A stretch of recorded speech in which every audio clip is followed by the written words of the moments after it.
Good afternoon. Thank you for creating time for us. A very warm welcome to the Lunchtime News. My name is Irene Muchuma. On sign language interpretation, we have Lancer Odingo. It is the fourth day in the month of April 2022. Fuel crisis continue to hit the country. This as many households continue to raise concern over high cost of electricity. We'll be bringing on board an expert in this bulletin in regards to the high cost of living. Do interact with us on all our social media platforms at KBC Channel 1. Kenya Driving Schools Association has asked the National Transport and Safety Authority to reopen the online portal for access. The association's national chairperson, Samuel Kamau, claims that NTSA is to blame for the mess within the boda sector. According to Samuel Kamau, NTSA closed its portal barring any acquisition of driving licenses as from February 15, 2022. He claimed that NTSA closed the portal and suspended 7 major services, including licensing of driving schools, drivers and instructors, after losing a court case on January 27th. Kamau said students are now stranded as the system cannot access driving tests. The government had better tell these people the truth, that maybe what you are doing in the Huduma centers is to register these people, the bodas, into the circles so that you can manage them. But don't lie to them that you are giving them any license, because there is no license that is coming out in Kenya today. Meanwhile, boda operators have reaffirmed their support for the government in its bid to streamline the sector. The majority boda riders ni watu wanajitafutia riziki zao. Ni wale wachache ambao wameingia ndani kujificha sababu ya uovu wao. Na sisi tunaomba serikali, tuko tayari, wale tunawajua tutawapeana. In early March, the government ordered all bodas to join a SACCO and register with the National Transport and Safety Authority within 60 days. In Nanyuki, over 2,000 boda operators have been registered in the last 1 week of the ongoing process to register all operators in the country. We will be rolling out this particular registration in other bigger towns within the county, especially in Nyahururu and Rumuruti, basically for the geographical spread of the county. And I do believe that we'll be able to cover the targeted number. Speaking when he inspected the exercise in Nanyuki, the State Department of Trade and Enterprise Development Principal Secretary Ambassador Johnson Wero said the government will issue free NHIF covers to the first 200,000 operators to register countrywide. 9 health facilities in Busia County have been awarded for the provision of quality health care to the community, where Huyangu Sub-County Hospital in Butla Sub-County emerged as the best overall in the hospital category. The award presentation, which consisted of certificates, trophies and money, was led by Chief Officer in the Department of Health and Sanitation. Jonathan Ino has the details. Healthcare professionals in the 9 health facilities awarded for their excellent performance in service delivery to citizens could not hide their joy as their hard work was finally recognized. Huyangu Sub-County Hospital emerged as the best level 4 hospital, while Bumalabi Dispensary was the best in the health centers category, and Sioport Sub-County Hospital was the most improved. Sisi kama idara tulikaa chini na tukasema kwamba tunataka kufanya motivation wale workers wote wetu katika serikali ya Busia. Huyangu Sub-County Hospital has been able to emerge as the best level 4 health facility among the 6 sub-counties. And this is because of the hard work we do in the facility and the motivation we get from our supervisors. According to Busia County Chief Officer in the Department of Health and Sanitation, Jonathan Ino, the general objective of the awards was to ensure that key high-impact indicators, including skilled delivery and immunization, improved for the benefit of the residents. This is something which was in our annual work plan and also in our budgetary allocation. Under ile program inaitwa Transforming Health Services World Bank, ambaye lengo lake ni kuhakikisha kwamba ile kitu inaitwa reproductive maternal child and adolescent health is promoted within this county. The medics, who noted that the concept will ensure improved healthcare delivery, urged the county that the motivation event be held annually for purposes of rewarding those who excel in various fields. I believe that this initiative is a very good initiative, spearheaded by the Department of Health with the help of the Governor, Honorable Sospito Jamong. It will motivate the healthcare workers to provide the adequate healthcare services to the people of Busia. Purity Museo, Lunchtime News.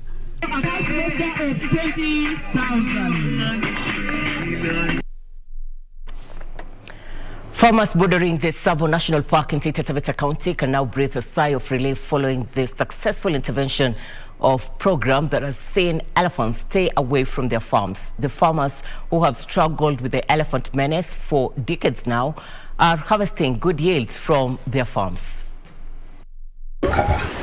The partnership between the county government of Taita Taveta and the Save the Elephant project has seen the erection of beehives on the fences surrounding the farms, which scare away the elephants. Save the Elephants, Elephant Bee Project inatumia nyuki kama kulinda, kama kifaa cha kulinda binadamu, na kila mzinga inakuwa connected na waya.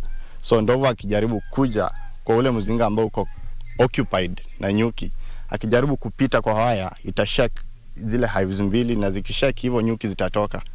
Nyuki zikitoka, ndovu naye ataenda. The project, which was coordinated by the Taita Taveta National Drought Management Authority, also involved training farmers on suitable methods of handling human-wildlife conflict. Kuna trainings zenye tumekuwa tukifanya. Kwa saa hii tunafanya hiyo tunaita community managed disaster risk reduction, ili uweze kupanga mikakati ya miradi ama strategies ambazo wanaweza tekeleza wenyewe kama community, na zile zenye watahitaji usaidizi kutoka nje. The farmers lauded the project, saying it has helped to improve their livelihoods and enhance food and nutrition security.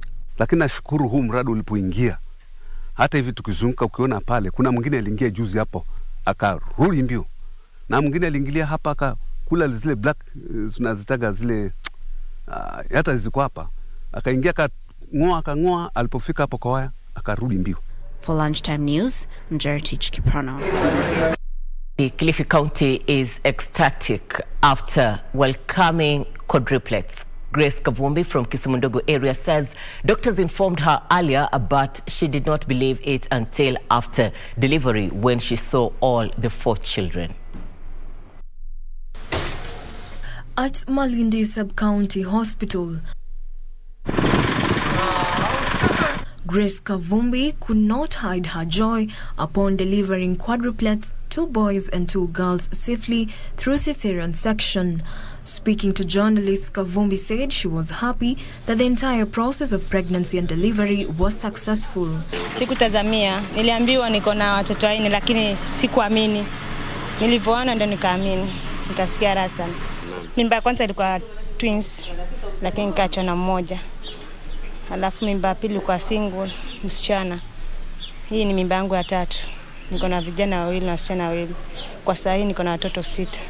33-year-old Kavumbi, who has 3 other children. Langu ni kuwapongeza sana, na huyu mama atembelewe na apatiwe zawadi za kutosha, manake familia yake si familia ambayo inaweza kujidumu kimaisha. Hiyo safari naamini haikuwa rahisi, na mwenyewe kama alivyosema alikuwa atarajii kwamba atajifungua hao watoto. Kilichobaki ni kwamba viongozi tujaribu kumpa msaada huyu mama, kwa sababu kibinadamu si rahisi, na kwa saa hii yeye atakuwa hawezi kujishughulisha na kazi yoyote kwa sababu anaangalia wale watoto 4. The infants will stay in incubators for 10 days before being discharged to go home. Jacqueline Masharia for Lunchtime News. Ready? Every case of teen pregnancy tags along a myriad of challenges. Life is never the same again for the affected, as Diana Katunge found out when she visited a rescue center for teen mothers in Ukunda, Kwale County. Behind this wall lies a safe haven for a girl child. As these kids do their things, they are oblivious of why they have to live with their parents in this enclosed place. Welcome to KBC Children's Home in Ukunda, Kwale County. We have the Kebene Children's Home where we usually rescue the small kids, the vulnerable. So during our field visit, when we were going to the family to rescue those kids, it's when we found out that there are young teenage girls who are pregnant. 15-year-old Sophia Pema, not her real name, narrates how her biological father defiled her and made her pregnant. She has since given birth. Sasa walipoolewa wale dada yangu mwenye alimaliza class 8, nikabaki mimi hapo nyumbani. Sasa mimi ndo nilikuwa mkubwa. Akawa sasa ananitishia tu maisha huyo baba. Ananitishia maisha kusema kwa mimi nikikufanya haya mambo usiende kusema, niko ukisema nitakuua hapo hapo. Pema's father eventually went for her from the sister's place, but on their way back, father turned against daughter. Hiyo siku nikaenda shule asubuhi, nikatoroka tena kwenda kwa dada yangu. Akaja kunichukua tena usiku saa 5. Ninaenda nyumbani na njia yenyewe ni msitu. Sarah Charo, not her real name, is 16 years old and has been in this home for 2 months now. Niko na mvulana mwingine akamwambia dada yangu, ile dada yako nilimpenda. Ndio kuja nyumbani akanambia mvulana sikumpenda. Dadangu akanambiaje? Ani mkubali tu akusaidia, unajua vile nyumbani tuaishi. Being a minor, Sarah could not tell why her body was behaving differently. Nikamwambia aunti yangu mwingine, kulikuwa na aunti hapo. Kwanza nikuje mpaka leo sioni period. Akanambiaje? Kesho tutaenda kupima. Kaenda kupima nikapatikana na mimba. Kwale County is among counties hard hit by rising cases of teenage pregnancies. According to the government of Kwale, Children Officer Dominic Kasamba, 152 cases of teen pregnancies were recorded in the first quarter of 2022. As teenage pregnancies continue to threaten many girls, not only in Kwale County, but also worldwide, now stakeholders are stepping in to intervene in the young girls' dreams. A section of political leaders from Narok County have called for political tolerance among different political supporters across the country, led by Narok County Assembly Majority Leader Barad Torome. The leaders urged Kenyans to preach peace and reconciliation ahead of the August polls.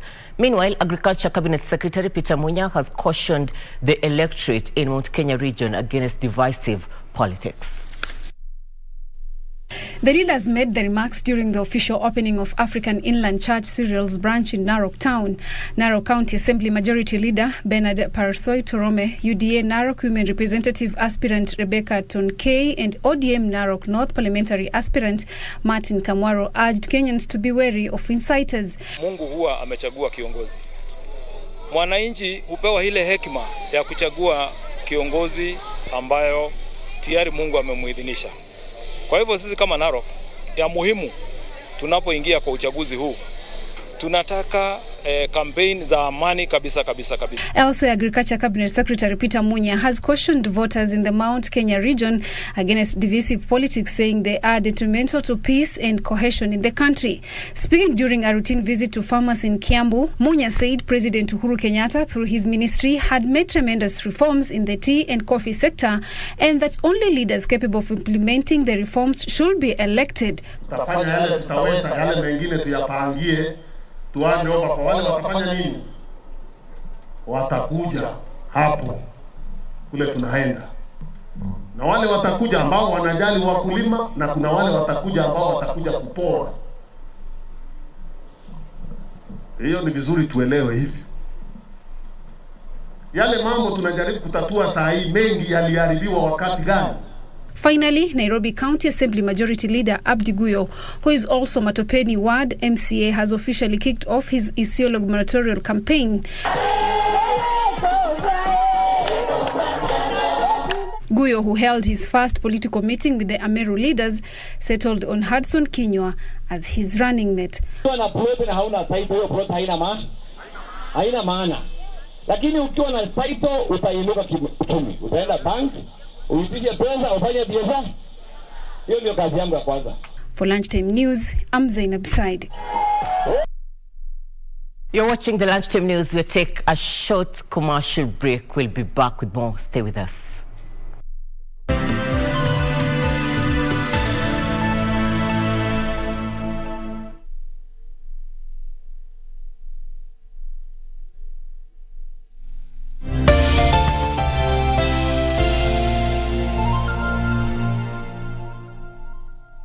Mwongo mmoja umekamilika.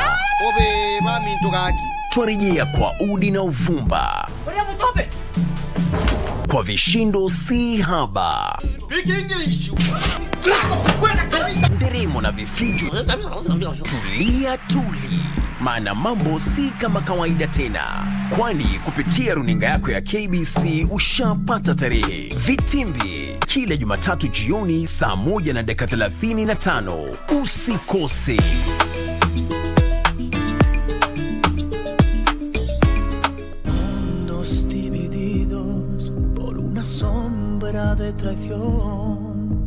Don't ever insult her again if you don't want me to rip what's left of your face. Yeah, why don't you try? What do you know about this planned development with some investors in Costa Alegre Bay? I don't trust that woman, much less any business she brings in. It would mean a lot to me if I know that you're not against it. Dorothy Nielsen was in fact murdered. And from the looks of it, it seems her body was dumped just a few hours after she died. Lying heart.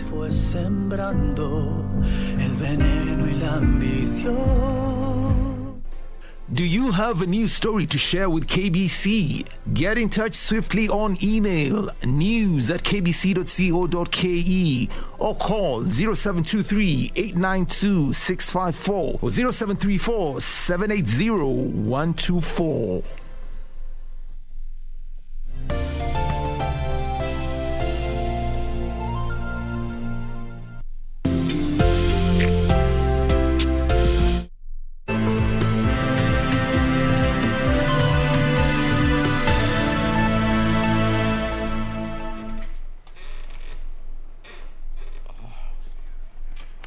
Welcome back. Thank you for staying with us. Time for Channel 1 Business News. The World Trade Organization has cut its global trade growth forecast for this year due to the ongoing conflict between Russia and Ukraine.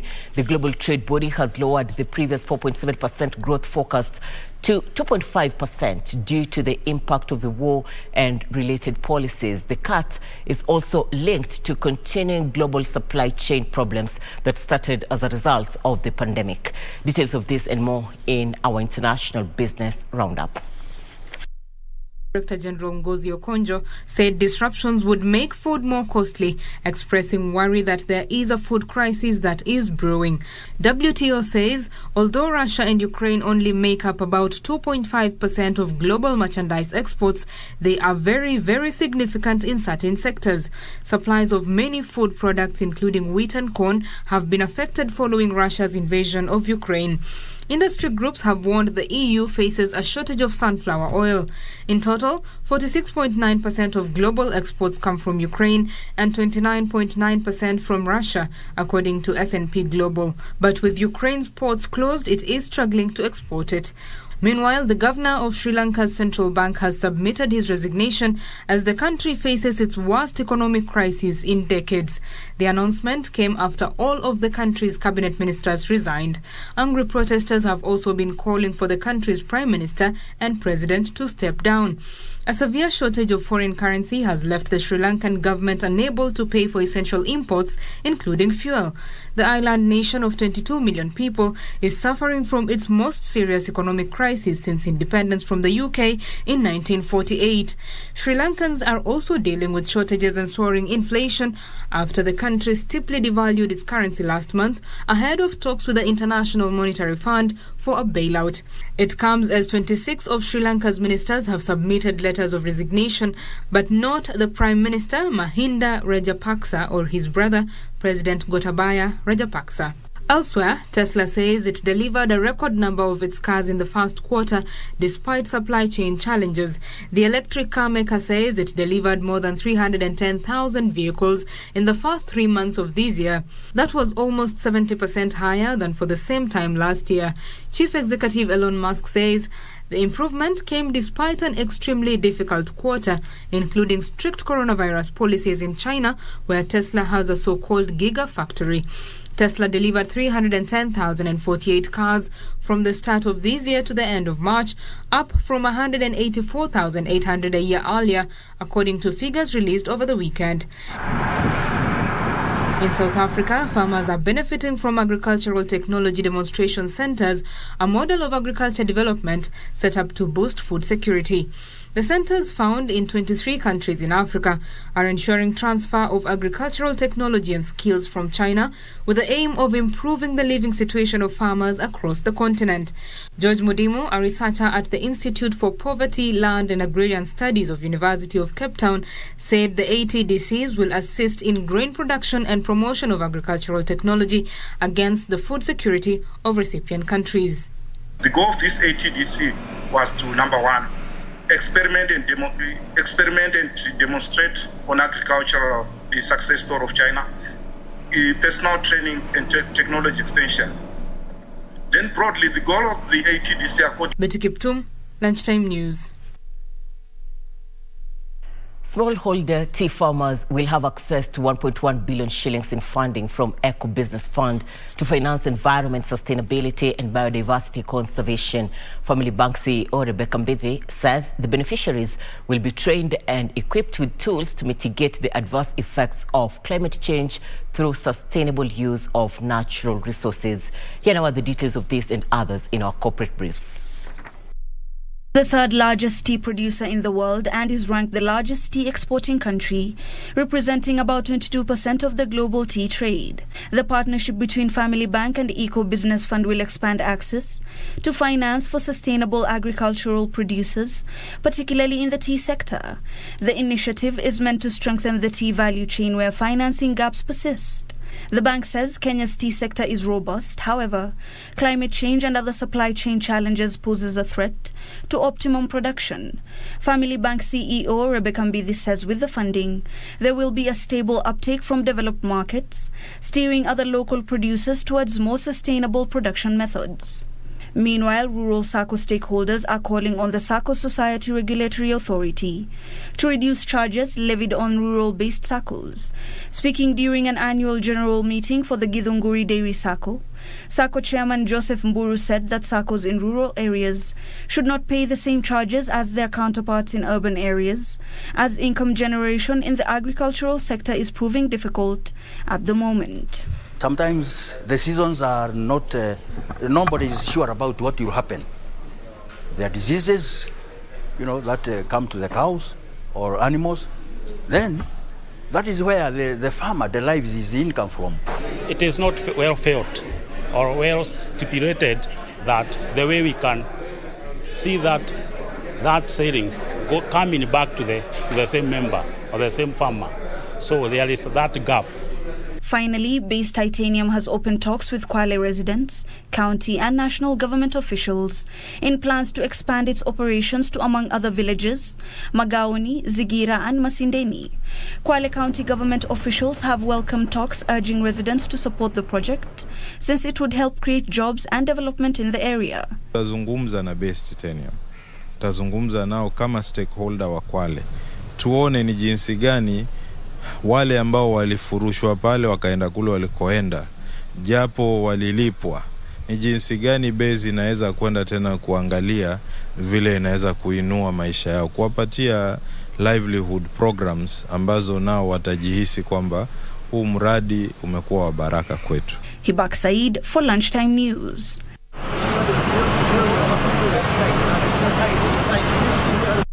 Many households continue to raise concern over high cost of electricity, which is also affecting the manufacturing industry. In this bulletin, we're bringing on board the chairperson for the Electricity Sector Association of Kenya, that is George Aluru, to bring us into perspective why the high cost of electricity. Why can't we have a cheaper electricity like other countries such as Ethiopia? George? Thanks, Irene, for the questions. A very good question, and I know a lot of us actually do that comparison between Kenya and other countries. But I think before we start discussing about lowering the cost, you have to first contextualize in terms of what is our cost compared to the other countries and what builds up the cost. So what you find in Kenya is that our costs are actually reflective of the cost of production. So there's no subsidies. But in markets like Ethiopia, like in I think Ethiopia, also Egypt is also a very popular comparison. You find that the government actually subsidizes the electricity, and this is not really a sustainable way to go. Of course, as power producers and as independent power producers, we do feel the pinch that the mwananchi is facing. Of course, we are working together with the government to see what can be done. I think there's discussions ongoing around that, but just to inform the general public that it's not really that we are super costly. It's more that the comparison that we make with other countries is not really a like-for-like kind of comparison. I believe you must have got also concerns from the manufacturing sector. Yes. But at the same time, there are those ones who have raised concern that cheap is expensive, and that they would prefer to get that expensive electricity than getting a cheap and rationed electricity. What is your take in regards to this? I think that's it's a good concern. Of course, again, not trying to forget that the population is crying about the cost of electricity, but what we should really focus on is getting the right quality of electricity, that it is there when you need it at the quantity that you need every time. Cost is something that over the long term, as we go into other ways of procuring power, as more renewable energy gets into the grid, the cost will come down. In the short term, we really need to focus on the quality of supply. Most of these manufacturing entities will tell you that they really suffer from the quality of supply, not just the cost. So if you have power, but half the time it's not there, or you have a breakdown and you have an issue trying to bring it back on, it takes a lot of time. This is what costs the manufacturers even more. So availability of power is really what and I mean quality availability of power. Now, you know, it's taking so long because time and again we have heard the government saying we're going to reduce electricity, and somehow it's coming back to you, the independent producers, for this special commodity. What takes it so long? Because last year the government said it will reduce the cost of electricity by 30%, but so far we have only seen 15%. Why there's so much delay to put to place these other 15%?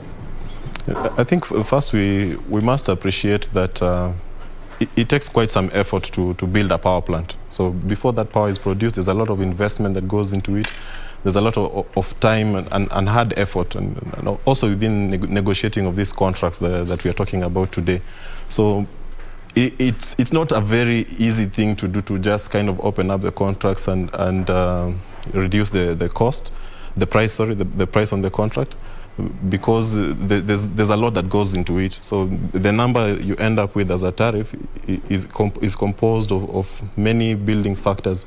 So you have your cost of actually developing the project. So in Kenya, you'd find typically like a wind project takes 6, 7, 8 years to develop, and as you develop it, you are building up cost. So if we can work out a way of shortening these periods and the cost of developing projects, then we can start to see lower tariffs. And of course also things like competitive bidding. Once we do, and we have started going in that direction, once we get into a setup where we are doing competitive bidding, then you can find lower costs. But for the short term, it's not really very realistic to achieve sharp reductions. I think the government has done a good job up to now. At least we have the first 15%, and they are working on modalities to actually deliver the next 15%. George, from where you sit, you have said it takes time to put up a power plant. Yeah. But look at, for instance, the power plants in Turkana. It's complete, but again, it's taking so long for it to start supplying power, which could, in other words, reduce the cost of electricity in Kenya. What happens? Why the delay for them to take over the mandates that could be given to them? I think maybe just to correct you, the power plant in Turkana is actually on. It has been online now, I think, for two or more years, 2+ years. They are delivering, of course. Yeah, but I think maybe the initial challenges were to do with the transmission line. There was issues around the transmission line and acquisition of the land for that transmission line. But now it's online. Of course, even with that, you must consider that they developed a project in a very remote place, and of course there's a build-up of costs, because you need to build roads, you need to build the transmission line itself, almost 400 kilometers. So then all these things build up to the tariff. And as I was saying, once we start to get even more renewable energy into the grid, and we move into competitive tenders, and then you find projects that are now located in areas that are, I would say, already there's the grid, there's a road, there's all these amenities that come up with the project, then the price will be lower.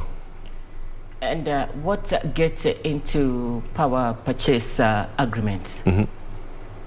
Sorry, just from where you sit, what goes into power purchase agreements as independent electricity producer?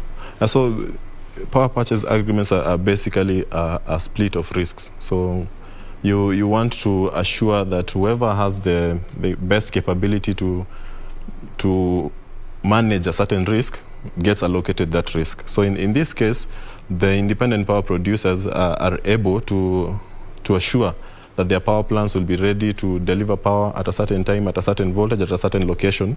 And then on the other side, the KPLC has to assure that the demand will be ready to actually take up this power. So, and then amongst other things, you also have risks of if let's say the power producer is not ready to deliver the power, but KPLC is ready to take it, how do you penalize them? And the other way around, if you are ready to give power to the grid, but the grid is not ready to take it, how do you get compensated? So it's mostly a balance of this kind of risks in that contract. And this week on Thursday, we're expecting the national government to read the budget. What could be your expectations, George, as the energy sector and also as an independent producer? And in our wish list, I guess would be that we have a review of some of the taxes that could really help us to reduce the overall cost of power, especially taxes around, for the thermal side, the tax that goes into fuel for power generation, and of course any other corporate VAT measure that can be reduced, targeted at helping us to reduce that cost of power. And as we come to the close, there is concern on the high cost of living. Would we have hope in the near future from where you sit? Where do you predict Kenya is heading to come next year in terms of electricity? Well, I think we have hope. Let's have hope. There's a bright future for us. I think most of these reforms that are being undertaken are very beneficial for the electricity market in general. In the end, we will end up with a reduced cost. I can't give a good idea of the timelines, but I can assure Kenyans that whatever reforms that are going on are actually for the betterment of the industry. Thank you, George. That is George Aluru, the chairperson of Electricity Sector Association of Kenya, bringing us into perspective in regards to high cost of electricity in Kenya, which is also not only affecting households but also the manufacturing sector, and this raises the cost of living here in the home country. Continue interacting with us on all our social media platforms at KBC Channel 1. Now back to the local scene. The Independent Electoral and Boundaries Commission has maintained that no electoral-related offence committed before, during and after the general elections will be spared, while calling for the fast-tracking of electoral cases currently before the judiciary. IEBC chairperson Wafula Chebukati noted that a total of 71 cases were recorded by the Code of Conduct Committee in 2017, with 2 individuals disqualified from participating in the general election. Chebukati spoke during the official launch of the elections guidelines for the justice sector ahead of the upcoming general election. And we already had a few cases, although some have been challenged on the issue of jurisdiction. I believe Honorable CJ, the courts should fast track the hearing of those cases so that they don't hamper other cases that may come up along the same lines. The Code of Conduct is very clear. And going by the by-elections we had, and after the last general elections, you find the issues are mainly around violence. They go to matters of hate speech and also usage of state resources. These are some of the matters that will come up as we go along. We shall not relent. We shall ensure that we deal firmly with individuals who breach the code of conduct and ensure that the law is followed. As part of our commitment to ensuring elections are conducted in a free and fair manner, the ODPP developed the recently validated compendium on electoral justice that we are privileged to be launching today. And this compendium is not only for prosecutors, but it is there to be used by all of us who will be in the criminal justice system. More than 800 residents of Chanagande Ward, Kaloleni constituency in Kilifi County have benefited from a free medical camp courtesy of Kenya Ports Authority. The residents were examined and given medication while extreme cases were referred to hospital. Residents of Chanagande Ward, Kaloleni constituency in Kilifi County say the free medical camp is a great relief as the only health facility in the area is overstretched. Dama Kazungu, Riziki Karisa and Charo Mandege are among the beneficiaries who urge the government through the Ministry of Health to ensure proper health service delivery to residents of Chanagande. Nilipokuja hapa nilikuwa ni mgonjwa na nimehudumiwa vizuri na nikapata madawa. Na nafikiria ngeenda huko nyumbani nitawaambia wenzangu waje wapate madawa yao. Na nashukuru kwa kutuletea msaada, manake familia yangu yote pia imekuwa na shida ya pressure, sukari, lakini tunashukuru leo tumepata msaada, maana ile pesa yenye watu tunatumia kwa hospitali leo tumeletewa msaada, kwa hivyo itasaidia mambo mengine. Nashukuru katika hii mradi uliokuja. Nashukuru sana, tushapata madawa. Iko hospitali ya Chalani, lakini ukienda saa zingine hata unaambiwa kanunue madawa. According to Head of Medical Services at Kenya Ports Authority, Dr. Gomelenga, they chose the area because many residents suffer from high blood pressure and eye issues. Magonjwa ambayo yamejitokeza kwa sana saa hii ni magonjwa kama ya pressure na magonjwa ya macho ambao tumewapatia matibabu yale ambayo tunaweza. Wengi wao wamekuja hapa kwa sababu ya magonjwa ambayo ni rahisi sana kutibu. Tumepata shida za mishipa. Tumekuwa na wazee wawili ambao wamekuwa hapa, wamekuwa na shida za mishipa ambao kizungu tunasema inguinal hernias. Na wale tumewapatia njia za vile ambavyo wanaweza kusaidika. Every financial year, Kenya Ports Authority sets aside 2 million shillings to fund medical camps as part of their corporate social responsibility. For Lunchtime News from Mombasa County, I'm Michael Mondiga. President Uhuru Kenyatta has eulogized Kenya's ambassador to Qatar, Paddy Ahenda, as a dedicated and committed diplomat who was keen on deepening Kenya's relations with Qatar and the Arab world. Ahenda, who died Monday, had been receiving treatment at a Doha hospital and was admitted in the intensive care unit before he succumbed to stroke. Monday morning, and Kenyans woke up to the news of the sudden death of Paddy Ahenda, who has been serving as Kenya's ambassador to Qatar. According to his family, Ahenda had been hospitalized and admitted in the intensive care unit before he succumbed to heat stroke. Ahenda worked in the banking sector before joining politics. He served as the Kasipul Kabondo Member of Parliament between 2005 and 2007 after being elected on a Liberal Democratic Party ticket in the by-elections that followed the death of the then Member of Parliament Peter Owide. In 2018, he was appointed as the Kenyan Ambassador to Qatar by President Uhuru Kenyatta. In his message of comfort and encouragement, the head of state described Ahenda as a dedicated and committed diplomat who was keen on deepening Kenya's relations with Qatar and the Arab world.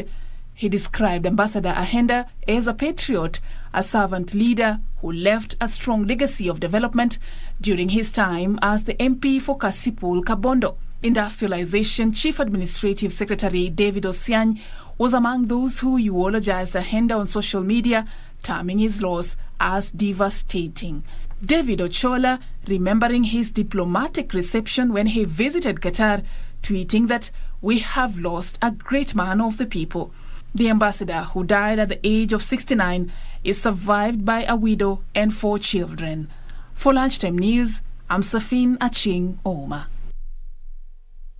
Prepare for tougher times ahead. This is the message from tax and accounting experts from PKF, who project that the government is likely to increase taxes to finance this year's budget, estimated at 3.3 trillion shillings, that would be read on Thursday this week.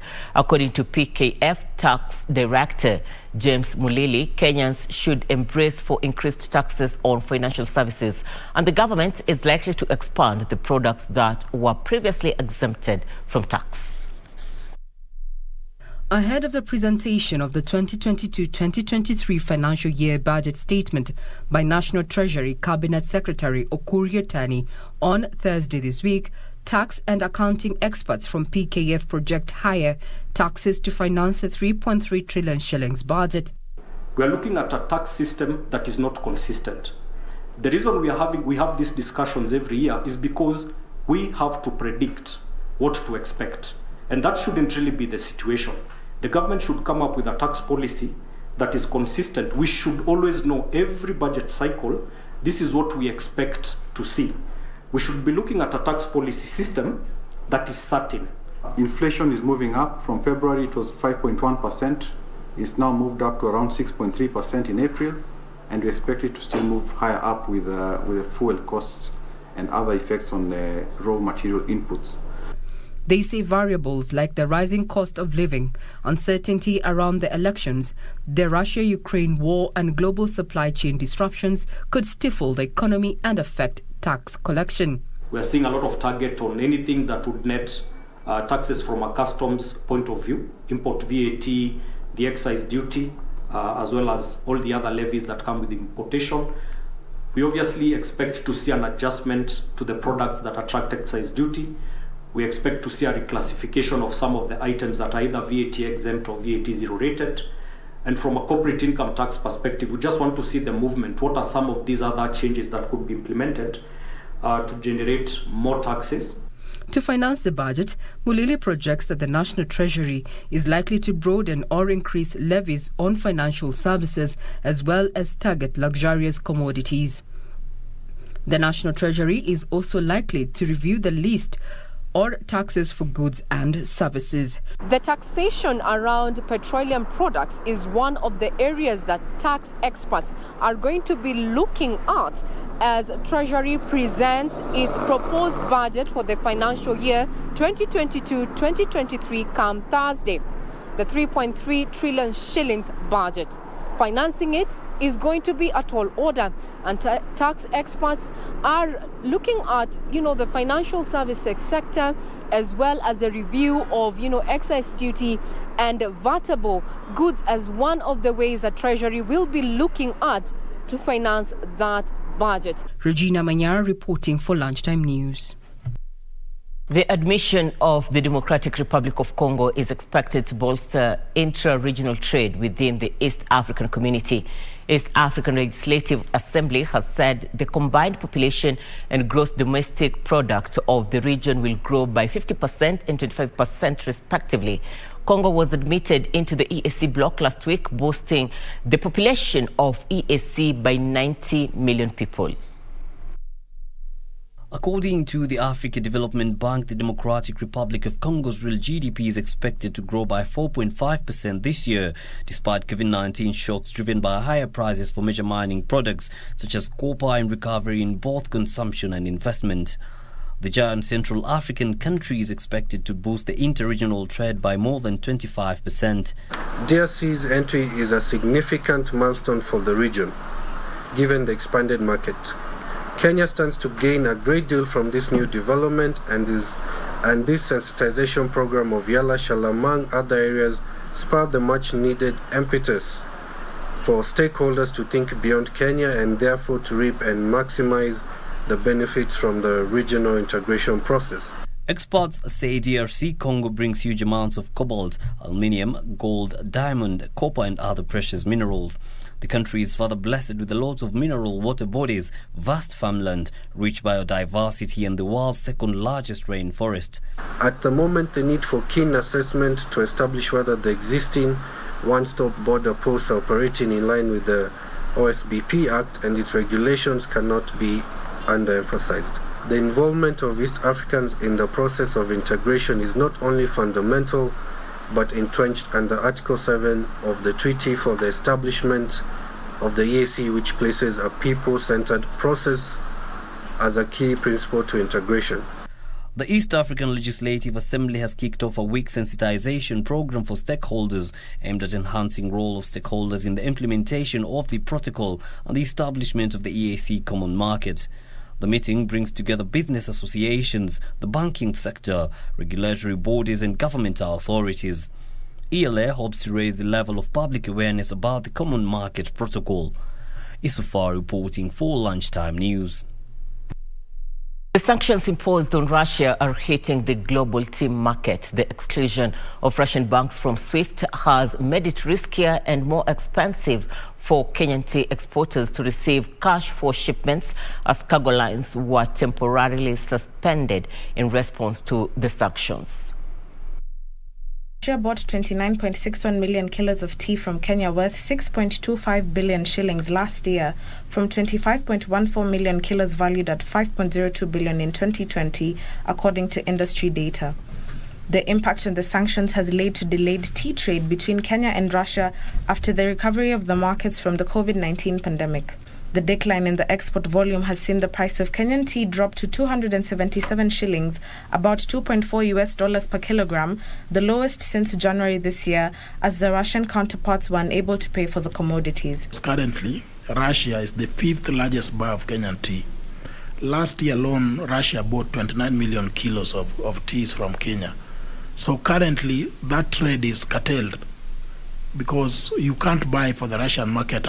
So if you buy tea for the Russian market, it means you cannot transport it to Russia because of the conflict and the disruption of logistics and transport. Smallholder tea farmers are now inadvertently subjected to losses as they are unable to buy off tea in the Russian market, majorly due to transport and logistic challenges. Sanctioning Russia is not helping anybody in terms of trade. Apart from just the effect of trade between Kenya and Russia, the global trade is affected. So this means that the sanction of Russia is not helping the global trade. The restrictions on Russia to trade using the dollar is crippling its ability to trade in other exports, including flowers, fruits and coffee, which could hurt the flow of foreign investors backing the economic task in the export market for Kenyan commodities. Ndutamo Kami for Lunchtime News. A female Egyptian artist has merged folk art with traditional water containers to produce handmade decorative lanterns during the Islamic holy month of Ramadan. Aber Antar, an Egyptian artist, discovered her talent in making Ramadan-inspired items this year. Lanterns have been associated with Ramadan in Egypt since the Fatimid Caliphate more than 1,100 years ago. An Egyptian artist turned part of her house into a workshop to unleash her innovative instincts. She tailored clothes, painted, and lately discovered her talent in making Ramadan-inspired items.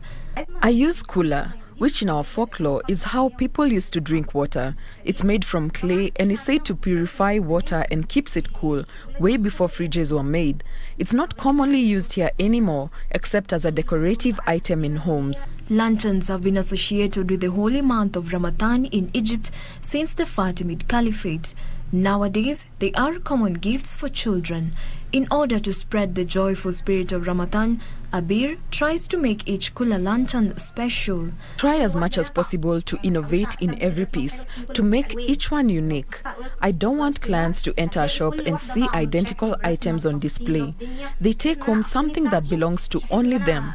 It's a traditional kula and it's a Ramadan lantern that is purely Egyptian. Egypt used to import millions of US dollars worth of lamps.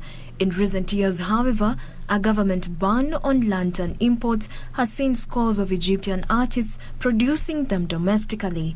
Jacqueline Masharia for Lunchtime News.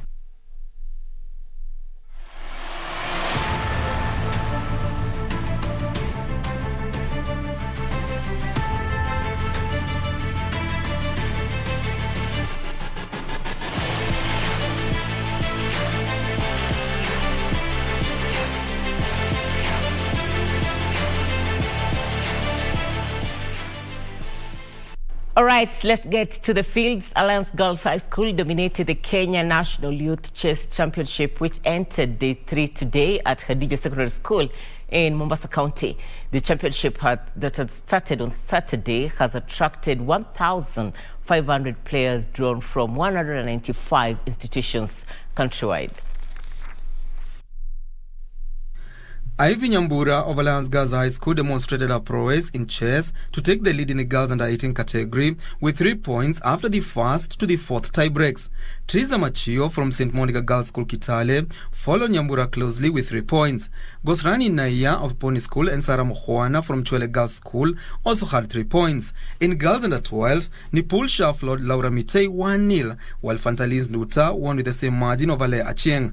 Abigail Nafula defeated Lilian Saibil 1-0 in another encounter. In boys under 18, Shaba Veshu from Peponi School took the lead with 3 points after the fourth tie break, while St. Patrick Iten's Gideon Gekonge came in second with 3 points, same as Shadrach Gitonga from Eastlands Junior Chess Club, Nairobi, who had 3 points to settle for the third position. In the boys under 16, John Paul Getange made beautiful moves with a lot of creativity in his attacks to beat Jason Jones 1-0, while Jason Otula perfected his skills to silence Jeremiah Othiambo 1-0. Kenya Chess Secretary in charge of Gender and Special Needs, Rhoda Etole, said they will use the championship to select players who represent Kenya at the Africa Youth Chess Championship, slated for June in Zambia. In June, we have a team that is going to Panama for the World Individual Schools. And that is a team that we formed in December from the Africa Schools Individual Chess Championship that we hosted in Nairobi. The finals of the championship will be played this Wednesday. Inter Milan beat Juventus 1-0 through Hakan Chahanovu penalty and boosted their Serie A title hopes. Meanwhile, Tottenham Hotspurs thrashed Newcastle United 5-1 to propel into top 4 of the English Premier League. Italian giants